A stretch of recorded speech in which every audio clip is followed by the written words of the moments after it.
Hello friends, welcome to Elangovan Divya vlog. எல்லோரும் எப்படி இருக்கீங்க? சந்தோஷமாக இருப்பீங்க நான் நம்புகிறேன். இன்றைக்கி நம்ம என்ன பதிவு பார்க்க போகிறோன்னா, ஆயுத பூஜை அன்றைக்கி நான் என்னென்ன வேலை பார்த்தேன்னா வாங்க வீடியோக்குள்ளே போகலாம். அன்றைக்கி பார்த்தோன்னா காலையிலே நிலவாசல் படி பூஜை பண்ணியாச்சு. நெக்ஸ்ட்டு வந்து நம்மளுக்கு சமைக்கிற வேலைலாம் நிறையா இருக்கும், அதனால் காலையிலே வேலையை முடிச்சிடுவோன்ட்டு தான்ப்பா நிலவாசல் படி பூஜையெல்லாம் முடித்தாச்சு. இப்போ பார்த்தோன்னா அழகாக மங்களகரமாக வந்து வாசப்படியிலெல்லாம் மஞ்சள் குங்குமம் வச்சுட்டு கோலம் போட்டுட்டு, அப்புறம் பார்த்தோன்னா உருளிலையும் பூ டெக்கரேஷன் பண்ணியாச்சு. அப்புறம் உருளி வச்சுருக்க இடத்துல ரொம்ப ஒரு மாதிரியாக இருந்ததுனால கொஞ்சமாக கோலம் போட்டாச்சு. சின்ன கோலமாக தான்ப்போ போட்டேன், ரொம்பவே அழகாக இருந்துச்சு. நீங்கள் எப்படி இருக்குன்னு சொல்லுங்கள், என்னோடய கோலம் உங்களுக்கு பிடிச்சிருக்கான்னு சொல்லுங்கள். அப்புறம் பார்த்தோன்னா 2 பக்கட்டும் விளக்கேற்றி வச்சாச்சு. அடுத்தது பார்த்தோன்னா சாம்பிராணி காமிச்சிக்கிட்டேன். நம்ம எப்போதுமே வந்து நிலவாசப்படியை வந்து மங்களகரமாக வச்சுக்கணும். அதுக்குன்னு தினைக்கெல்லாம் மஞ்சள் குங்குமம்லாம் வைக்க முடியாது.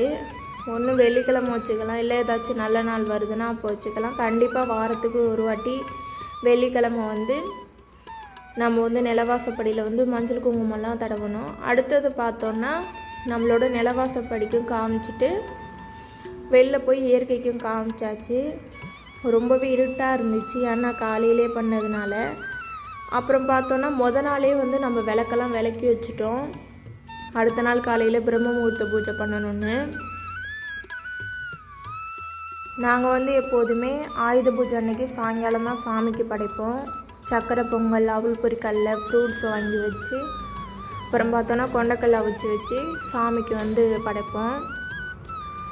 அதையுமே வீடியோவாக எடுத்திருக்கேன், அது வந்து அடுத்த பதிவாக கொடுக்குறேன். இப்போதைக்கு வந்து நிலவாசல் படி பூஜை மட்டும்தான். நம்மளோட தலைவாசல் வந்து ரொம்ப முக்கியம். நம்மளோட குலதெய்வம் வந்து நம்மளோட நிலைவாசப்படியில் தான் குடியிருப்பாங்கன்னு சொல்லுவாங்க. அதனால் நம்மளோட நிலைவாசல் படியை எப்போதுமே மங்களகரமாக வச்சுக்கணும். நம்மளுக்கு ஒரு வேண்டுதல் இருக்குதுன்னு வச்சுக்கோங்களேன். ஒன்று இயற்கைக்கிட்ட வேண்டுங்க, இல்லையா சாமிகிட்ட வேண்டுங்க. அப்படி இல்லைன்னா நம்மளோட நிலைவாசல் படியில் பூஜை பண்ணுறோம்ல, அந்த நிலைவாசல் படியில் கேட்டிங்கன்னா கண்டிப்பாக நடக்கும்ப்பா. எனக்கு இன்னது நடக்கணும்னா அந்த நிலவாசல் படியை தொட்டு கும்பிட்டு பாருங்களேன். வாரம் நம்ம மஞ்சள் குங்குமம் பூசிட்டு சாமி கும்பிட்றப்ப ரொம்பவே நல்லது. அது மாதிரி நம்மளோட நிலைக்கதவுல வந்து சஷ்டிக்கு இல்லைன்னா ஓம் போட்டு வச்சுக்கலாம். நான் வந்து 2மே போட்டு வச்சுக்கிட்டேன். அன்றைக்கி பார்த்தோன்னா மாயிலை தோரணம் வந்து கட்டணும், எங்கள்கிட்ட வந்து கிடைக்கல, அதனால் பழசே இருந்துச்சு, சரின்ட்டு விட்டாச்சு.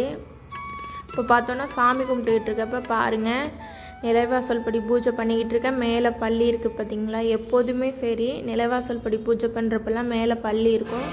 அதே மாதிரி நான் வந்து முருகர்கிட்ட சாமி கும்பிட்றப்பெல்லாம் பார்த்தோன்னா முருகருக்கு மேலே வந்து 2 பள்ளி இருக்கும்.